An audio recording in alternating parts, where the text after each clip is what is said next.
खाने पीने का वो कैसे दिया जाता था? मतलब वेश्यावृत्ति के बाद दिया जाता था या फिर? वेश्यावृत्ति दिन में तो कुछ नहीं होता था, रात में होता था। दिन में नॉर्मल जैसे रहते वैसे खाओ पियो, शाम को चाय वो पी के फिर वेश्यावृत्ति कोठे पर बैठ जाओ धंधे करने के लिए। रात में 12-1 बजे तक धंधे ख़त्म करो, उसके बाद खाना पीना मिलता था। मैं 12-13 साल की हुई तब मुझे पता चला कि मैं किन्नर हूँ। उसके बाद मेरे घर वालों ने मुझे बहुत गलत किए, मुझे मारे पीटे, फिर घर से निकाल दी गई। मैं घर से तो खुद भागी रात को, तो मुझे रात में ही पकड़ लिया कुछ लठैत गुंडे ने। फिर वहाँ से लाके दमन मेरे जो नायक थी उसके पास छोड़ दिया।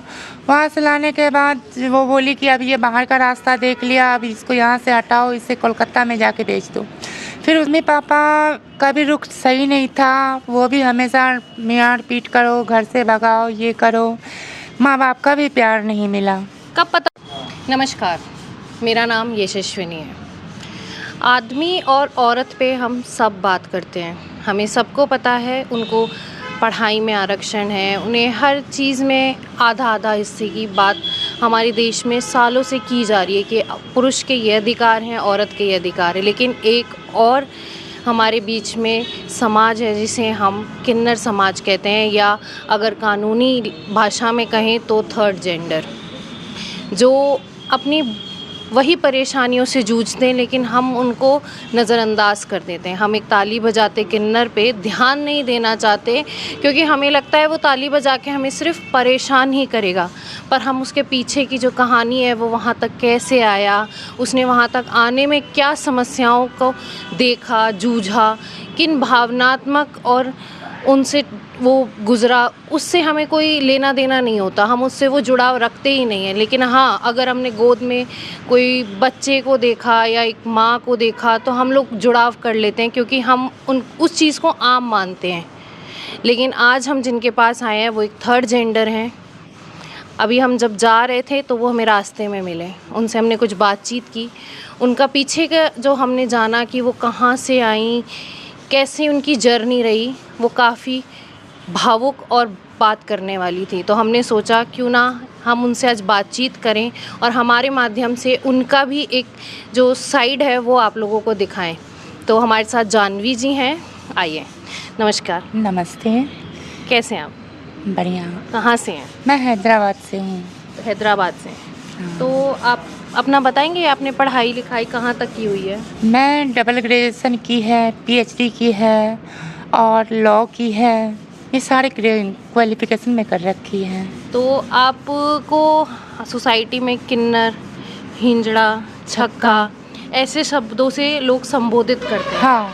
वो आपको कैसे लगते हैं? जब किन्नर बोलते हैं तो बहुत अच्छा लगता, वहीं पर जब छक्का और हिजड़ा बोलता है तो दिल में बहुत चोट लगती है। ऐसे कौन से शब्द हैं जो आपको मतलब बहुत गंदी तरह बोले जाते हैं? छक्का, हिजड़ा ऐसे बोले जाते हैं और वैसे बोल के भी गालियाँ काफ़ी देते हैं।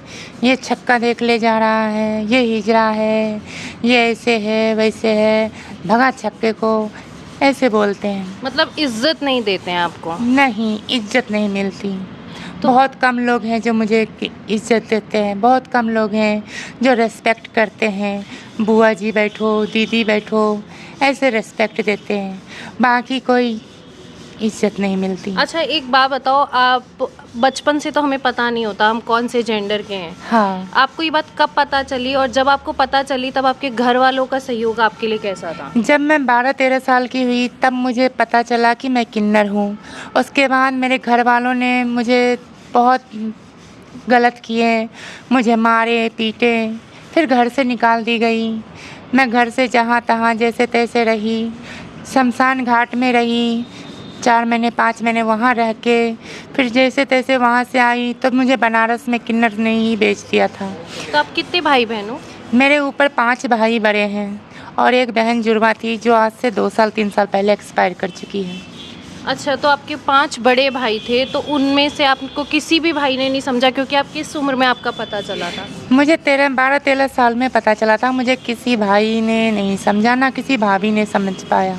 अच्छा, आपकी भाभी भी थी, उन्होंने भी आपको नहीं समझा? नहीं समझा। अच्छा, आपके माता पिता का कैसा रुख था?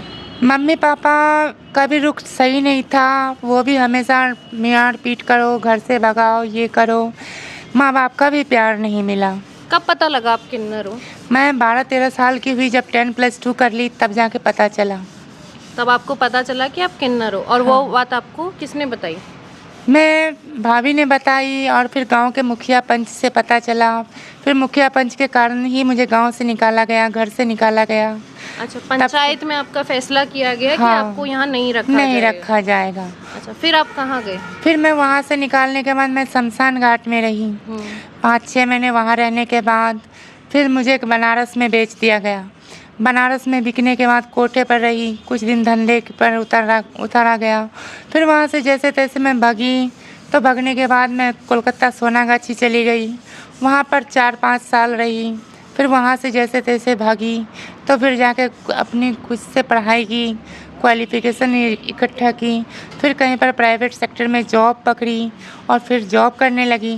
फिर कोरोना के समय में जब लॉकडाउन हुई थी, उसके बाद जब मेडिकल हुआ, उसके बाद फिर मुझे जॉब से निकाल दिया गया किन्नर होने के कारण। तो आपको वेश्यावृत्ति में भी धकेला गया? हाँ, धकेला गया। वहाँ पे कैसा रहा आपका, मतलब एक्सपीरियंस कैसा रहा? बहुत बेकार। मैं तो मालिक से दुआ करती कभी किसी को ऐसे जगह नहीं दिखने पड़े। वहाँ पर कुत्ते बिल्ली से ऐसे नोच नोच के शरीर को खाया जा रहा है। कभी ऐसा दिन ना हो किसी को वेश्यावृत्ति में उतरना पड़े। जब आप वेश्यावृत्ति में गए तब वो तजुर्बा आपके लिए बिल्कुल अलग था, वो सामाजिक रूप से भी हमें देखने नहीं मैं मिला। नहीं देखी थी, कभी नहीं देखी थी। मैं जीवन में पहली बार देखी थी। मुझे कुछ भी पता नहीं था क्या होता नहीं होता। तो फिर आप वहाँ पे कैसा महसूस हुआ? आपने और भी बच्चे देखे होंगे अपने साथ? मैं और भी बच्चे देखे अपने साथ। सबको मार के पीट के वेश्यावृत्ति धंधे पर उतारा जाता था। जो नहीं करे उसको आग से जलाया जाए, उसको खाना नहीं दिया जाए, उसको मारे जाए। ऐसे ऐसे पनिशमेंट मिलती थी। बाद में मजबूर होकर सभी लोग को घुटने टेकने के लिए मजबूर हो जाते। किस उम्र में आप वेश्यावृत्ति में पड़े थे? मैं उस समय 15-16 साल की थी। उस समय 15-16 साल के। उस टाइम क्या मतलब वेश्यावृत्ति का आप लोगों को, मतलब जो खाने पीने का वो कैसे दिया जाता था? मतलब वेश्यावृत्ति के बाद दिया जाता था या फिर? वेश्यावृत्ति दिन में तो कुछ नहीं होता था, रात में होता था। दिन में नॉर्मल जैसे रहते वैसे खाओ पियो। शाम को चाय पी के फिर वेश्यावृत्ति कोठे पर बैठ जाओ धंधे करने के लिए। रात में 12-1 बजे तक धंधे ख़त्म करो, उसके बाद खाना पीना मिलता था। आप तो वहाँ से कैसे निकले? वहाँ से मैं बनारस से तो खुद भागी रात को, तो मुझे रात में ही पकड़ लिया कुछ लठैत गुंडे ने। फिर वहाँ से लाके मेरे जो नायक थी उसके पास छोड़ दिया। वहाँ से लाने के बाद वो बोली कि अब ये बाहर का रास्ता देख लिया, अब इसको यहाँ से हटाओ, इसे कोलकाता में जाके बेच दो। फिर उसने कोलकाता में ले जाके सोनागाछी में बेच दिया। फिर कोलकाता सोनागाछी में बहुत दिन रही। फिर वहाँ से कोई मेरे कज़न थे, उनके थ्रू मैं वहाँ से निकली। फिर अपनी पहचान छुपा के फिर मैं कुछ अपना क्वालिफ़िकेशन पूरा की। क्वालिफ़िकेशन पूरा करने के बाद अपनी पहचान छुपा के जॉब की। पहचान छुपा के जॉब करने के बाद जब कोरोना हुआ, लॉकडाउन हुई, उस समय मेरी पहचान नहीं छुपा पाई मैं। वो मेडिकल में आपकी पहचान आ गई कि आप थर्ड जेंडर हो? हाँ, मेडिकल में मेरी पहचान आ गई कि मैं थर्ड जेंडर हूँ। इसलिए मुझे बोला कि नहीं, आपको यहाँ पर जॉब नहीं करने दे सकते, क्योंकि मेरी सोसाइटी, समाज, मेरे जो स्टाफ हैं वो सब खराब हो जाएंगे। आपने वेश्यावृत्ति में काम किया और उसके बाद आप एक होटल में मैनेजर रहे। हाँ। आपको वो सम्मानित लगा। हाँ। अगर आपको वो थर्ड जेंडर करके नहीं निकालते तो आज आप वहाँ पे होते? आज मैं वहाँ होती, मैं जॉब करती होती। मैं कभी अपने उस लाइन को नहीं छोड़ती। क्यों? क्योंकि मुझे ये रोड पे ताली बजाना, ये करना मुझे भी अच्छा नहीं लगता। मुझे भी अच्छा लगता कि मुझे भी कहीं जॉब करूं, कोई अच्छा जगह मिले, मुझे भी कोई इज्जत मिले, मुझे भी कोई सम्मान मिले, मुझसे भी कोई प्यार करे।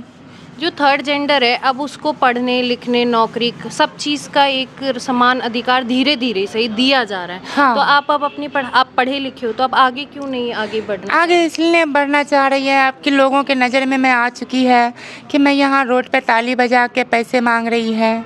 तो अब मान लो कि मैं कहीं पर जॉब भी करती तो बट लोग बाग तो यही मुझे कहेंगे, ये तो कल ताली बजाते नज़र आ रही थी और आज देखो ये जॉब कर रही है। फिर मुझे कोई इज्जत मिलेगी नहीं और भी मेरी ज़िंदगी मौत बन जाएगी। अच्छा, लोग आपको बेइज्जत और ज़्यादा करेंगे फिर? जी हाँ। इस डर के मारे आप अपना भविष्य आगे नहीं बढ़ा रहे हो एजुकेशन सेक्टर में। हाँ। अब आपसे एक बात पूछते हैं, आज के जो बच्चे हैं वो अपनी पसंद का पार्टनर चुनना चाहते हैं, उनकी एक भावनाएँ होती हैं, वो भावनाएँ आप में भी हैं? जी हाँ, मेरे भी अंदर हम लोग के अंदर भी फीलिंग्स होती। हम लोग भी एक इंसान के जैसे ही होते हैं, हम इंसान से बाहर नहीं हैं। मेरे अंदर भी वो फीमेल वाली फीलिंग्स आती है। मेरे अंदर भी वो फीमेल वाली सब सोच रहती है कि काश कोई हमसे भी प्यार करे, और यही सोच के मैंने भी प्यार किया किसी से। फिर क्या हुआ? अब मान उतना तो नहीं बता सकते कन्फर्म, लेकिन हाँ, अभी तक कोई सक्सेस नहीं है। अच्छा, उन्होंने साथ नहीं दिया उतना। हाँ, उन्होंने उतना साथ नहीं दिया। तो मतलब आप लोग जैसे परिवार से ठुकराए जाते हो, अड़ोसी-पड़ोसी आप लोगों को ठुकरा देते हैं, तो ये चीज़ें आप लोगों के दिल में कहीं घर करती है? हाँ, हम भी सोचते हैं, हमको भी दिन भर काम करते हैं, मुझे भी रात में कोई प्यार करे, 2 बातें प्यार से बोले। ऐसी सोच रहती कि 2 बात कोई प्यार से बोल लेना, दिन भर की थकान ख़त्म हो जाए। यही सोच के एक बॉयफ्रेंड, एक जीवन साथी चुनते हैं। जब उससे भी प्यार नहीं मिलता तो दिल को बहुत चोट पहुँचता। अच्छा, ये जो आप सिग्नल पे माँगते हो, इसमें आपको कैसे-कैसे लोग मिलते हैं या कैसी-कैसी समस्याएँ आपको दिखती है? इसमें बहुत समस्या आती है। हम बत्ती पर मांगते हैं, कोई हमें 10 रुपया देता, कोई हमें 2 रुपया दे के भगा देता, कोई बोलता चल भाग यहाँ से, ऐसे तुम लोग हिजड़े हो, ये हो। और कोई कभी-कभी तो ऐसे स्ट्रगल करने पड़ते हैं कि कोई दारू पी के आ जावे, 2 चांटे मारते हैं, और जो भी पैसे रहती वो छीन के ले जाते हैं। कभी ऐसे गुंडे बदमाश का भी सामना करना पड़ा, जो अगर पैसे नहीं देती तो वो मेरे बाल काटने की धमकी देते हैं, चाकू मारने की धमकी देते हैं। मेरी टांगें तोड़ दी गई थी एक बार मार के कि पैसे दो, फिर मजबूरन मुझे पैसे देना पड़ा, तो जाके मैं इस तरह से अपनी स्ट्रगल की। तो किन्नर जो होता है, हम उसे बोलते हैं अर्धनारीश्वर। हम शिव जी का उन्हें आधा हिस्सा मतलब शिव और पार्वती आधा-आधा मानते हैं हम किन्नर हाँ। समाज को।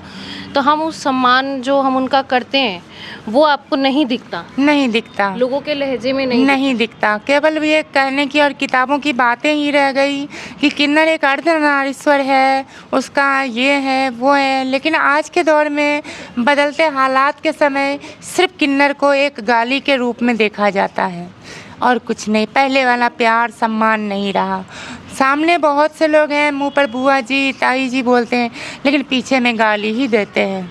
गाली ही देते हैं। तो आप एक बात बताओ, जैसे कई किन्नर समाज में हमने देखा है कि आप लोग बहुत अच्छे-अच्छे काम करते हैं, जैसे बेटियों को पढ़ाना, उनका विवाह, सामाजिक तौर से उनके साथ जुड़ते हैं। तो आप बताएँगे क्या-क्या कार्य आप लोग करते हैं? ये हम लोग जो अपने गुरु के पास पैसे देते हैं, अपने गुरु को पैसे देते हैं, वो गुरु पैसे जोड़ के जो हमारे बूढ़े पुराने हिजड़े रहते हैं, किन्नर रहते हैं, उनको खिलाना पिलाना, उनका संभाल करना, बशर्ते उसके बाद चेलों का संभाल करना। फिर हमारे गुरु जो गरीब मजदूर हैं, जिनके बच्चे की शादी करने की ये नहीं है, उसकी बच्ची की शादी सामूहिक विवाह करवाते हैं, गरीब लोगों को देखते हैं, गरीब बच्चे को पढ़ाते हैं, ये हमारी गुरु करती है। अच्छा, आपसे एक सवाल था, जैसे एक ममता का भाव हर महिला में होता है, वो भाव आप में भी होता है? हाँ, मेरे अंदर भी भाव रहता। मैं भी सोचती कोई बच्चे को गोद लेने, हर किन्नर चाहते हैं कि उसको छोटे बच्चे को गोद लेना, क्योंकि वो बच्चे को तो जन्म दे नहीं सकती, लेकिन बच्चे को गोद लेना चाहते हैं, पालना चाहते हैं, छोटे बच्चे को पढ़ाना लिखाना एक बेटे के जैसा, एक बच्चे के जैसा करते हैं। ममता का भाव आप में भी उतना ही है जितना एक महिला में होता है। हाँ, जितने एक महिला में होती ममता, वैसे हम लोग के अंदर भी होती। हम लोग अपने सामने किसी बच्चे को मारते पीटते नहीं देखना चाहते। कोई भी बच्चे अगर रोड पे दिखता है तो हम लोग उसे गोद में उठा के प्यार करने लगते हैं। ऐसा कुछ है जो दा खटक के माध्यम से आप लोगों को बोलना चाहेंगे? हम यही लोगों को बोलना चाहेंगे कि हम लोग आपसे अलग नहीं हैं। जैसे आप लोग को है नर नारी हैं, वैसे ही भी हम लोग भी हैं। हमें भी प्यार की ज़रूरत है, हमें भी मान सम्मान की ज़रूरत है। हमें आप लोग अपने से अलग मत समझो, हमें भी आप लोग इज्जत दो। मुझे भी प्यार से जीने का हक है। ये छक्के हिजड़े शब्द जो देते हैं वो बहुत बुरा लगता है। या तो किन्नर बोलो, या तो दीदी जी बोलो, या बुआ जी बोलो, या मौसी बोलो, ऐसे शब्द से मुझे बहुत अच्छा लगता। इसलिए मुझे समाज में गाली मत समझो, मुझे समाज में एक इंसान समझो। मैं भी प्यार के लिए तरसती है। माँ बाप का प्यार नहीं मिलता, भाई बहन का प्यार नहीं मिलता, अब समाज में भी प्यार नहीं मिलेगा तो मैं कहाँ जाऊँ, किसके पास रोऊँ? कौन समझेगा हमें, कौन हमें प्यार देगा? इस तरह से काफ़ी सवालें मेरे मन में आता और हम अपने सभी पब्लिक को यही कहेंगे, सब लोग मुझे प्यार दो, मुझे भी इंसान से जीने दो।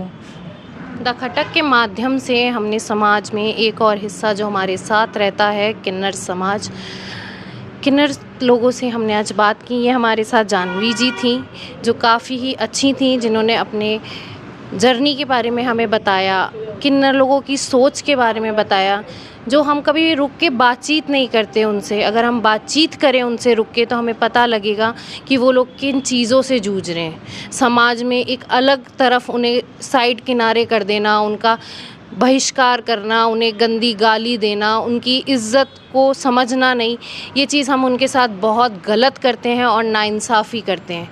हम इसे महसूस नहीं करते क्योंकि हमें बचपन से यही चीज़ देखते आए हैं कि किन्नर कुछ नहीं होते, हम उनको इज़्ज़त नहीं देते, लेकिन हमें उन्हें इज़्ज़त देनी चाहिए। वो इज़्ज़त के हकदार हैं क्योंकि वो हमारी ही जैसे पलते हैं, बड़े होते हैं।